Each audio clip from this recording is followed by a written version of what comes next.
Hi, morning. So you saw this morning that we had a slight disaster with the pressure tank on one of the wells. So as you saw, the old tank ruptured at the bottom. The actual feed pipe into the tank completely had corroded and separated from the bottom of the tank. The tank was probably about 25 years old, and tanks typically last about 25 years. So it did its job. That's fine. So this is a brand new tank.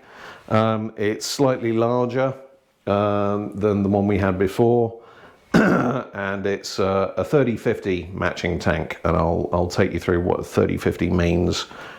It's pre-charged to 25 psi, and I'll take you through how you test that and how you rig it up. There's a 1-inch threaded connection at the bottom, which is the main feed pipe that everything I'm going to assemble here goes into.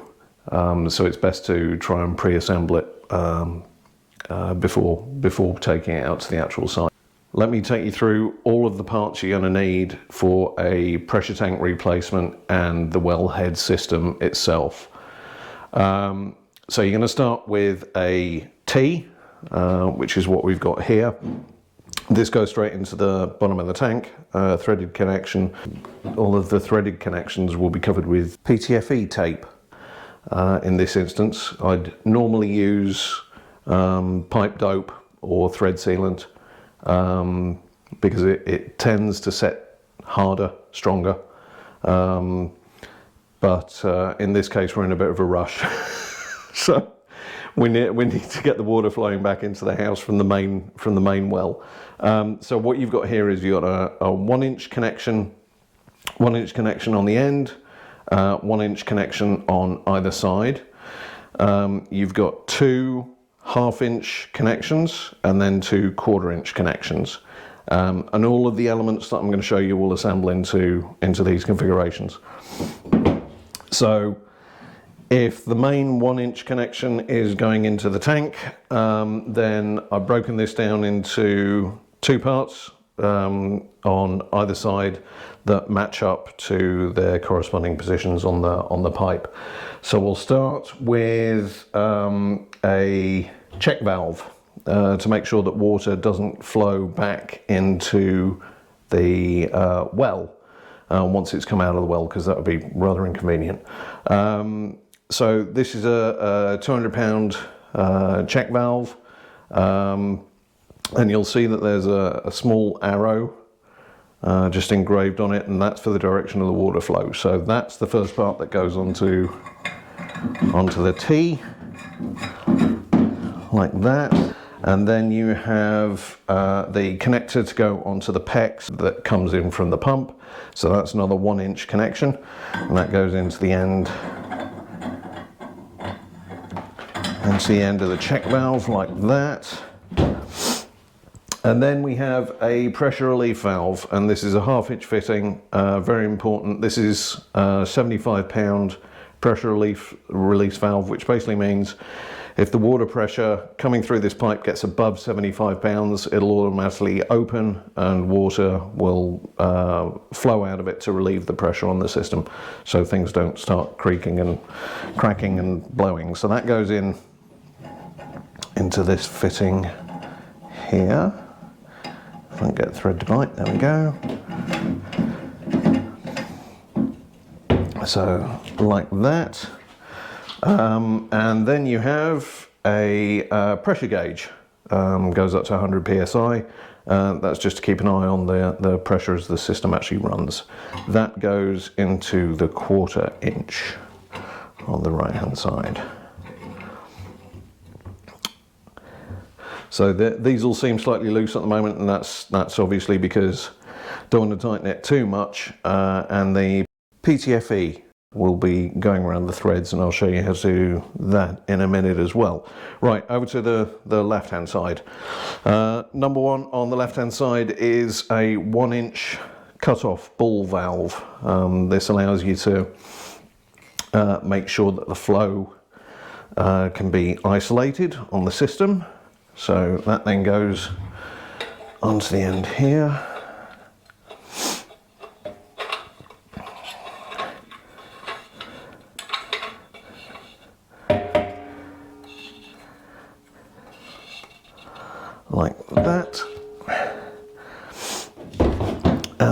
then you have a just a little faucet connection that allows you to take some water out if you need to for whatever reason. It's got a hose connection on the bottom here. This is a 1/2 inch fitting. So aim that down. Don't want it squirting up into a cover once you put the cover on the tank. Then obviously on the end you've got another 1 inch, well, I've got a 1 inch PEX. You might have a poly hose coming out that feeds into the house. If you do have a poly hose that feeds into the house, then instead you'll be needing a hose coupling, and again that would just screw in there, but we're using PEX, so that would be a male 1 inch connector into a push-in PEX receiver.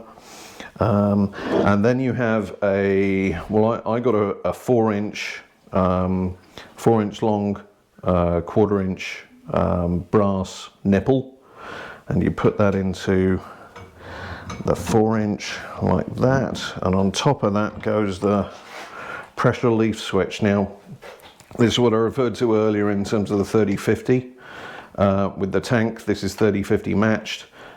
Basically what that means for this pressure switch is that 30 pounds per square inch, the switch opens to maintain the pressure and the flow, and at 50 pounds it shuts off, and that's literally its job. Shuts off the pump. So that will then, you might see that there's a 1/4 inch thread just underneath there, and that goes onto the 1/4 inch brass nipple, and it's best to try and keep this at the same level as the well head, the pump head itself, just for convenience, because you're going to have cabling going into here, coming from the well, whichever side it's on, and that's literally it. So now all you need to do is get the PTFE tape and start taping up correctly. Now instead of doing it on these pieces, because that's convenient for me, I'll put that to one side. What I'll do is I'll actually take this this adapter I showed you earlier and show you how to put Teflon tape properly onto a plumbing connection.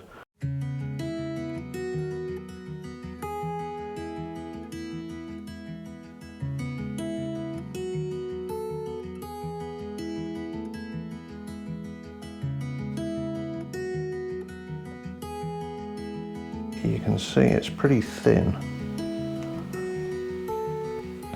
pretty thin and flexible, and actually if you pull it, it'll just break, which is great for when you're finished. So the way I do it is I keep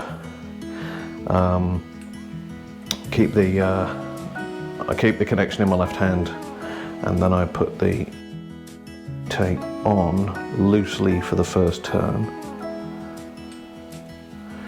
and just trap it under my thumb like so, and then gently keeping it as taut as possible without breaking it, loop it round back over the tail end, and then start moving down the connector. And you're looking for quite an even distribution of the tape, but as tight as you can without breaking it. I usually go for about 5 or 6 turns.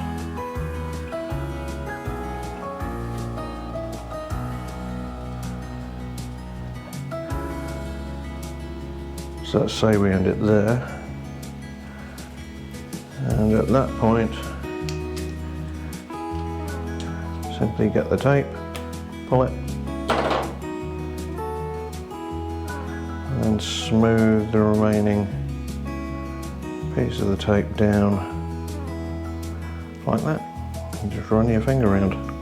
Now the reason you do it like that is because if you did it the other way and wrapped it around like that, then as you are screwing it in, that would start unraveling.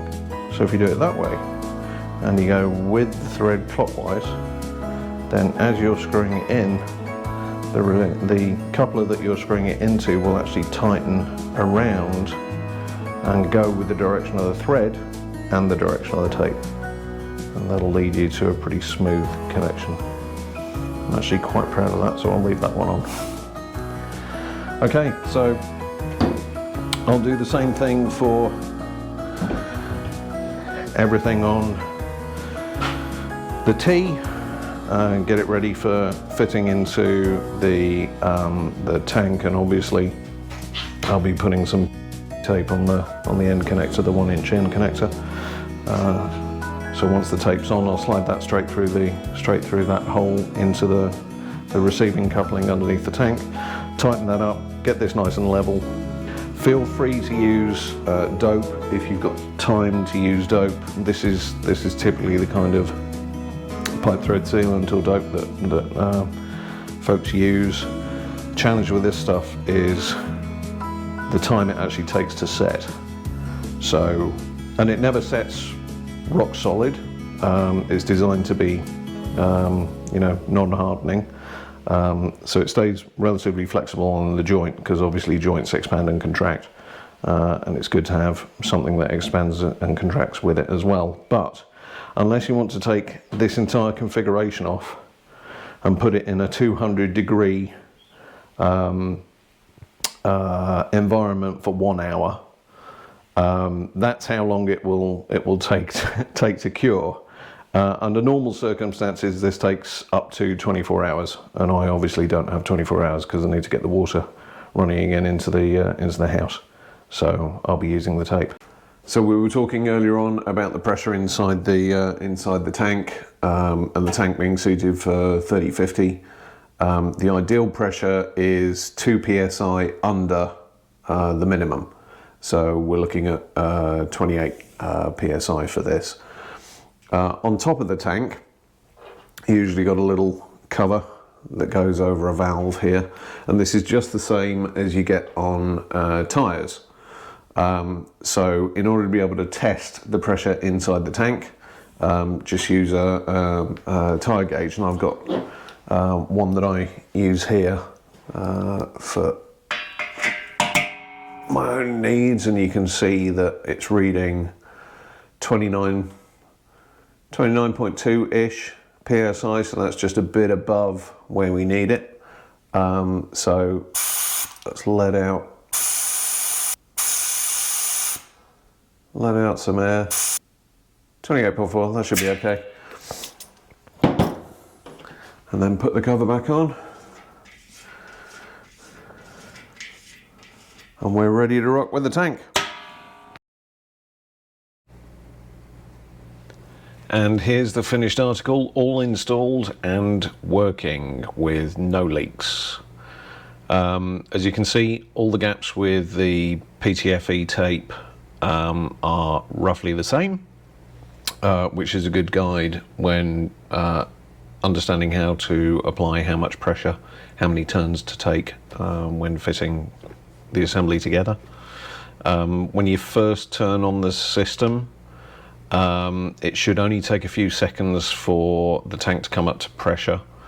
So if you're doing any leak checks or anything like that, make sure you keep an eye open for the first time that the pump turns on, but just be aware that you'll only have a few seconds between the pump and the check valve to test for any leaks. You should be able to see them though. So I'll be releasing a new video on how to use PEX, so stay tuned for that. Please remember to like and subscribe if you found this video helpful. But for now, I'll bid you farewell. It's time for a well-earned cup of tea, and I'll see you next time.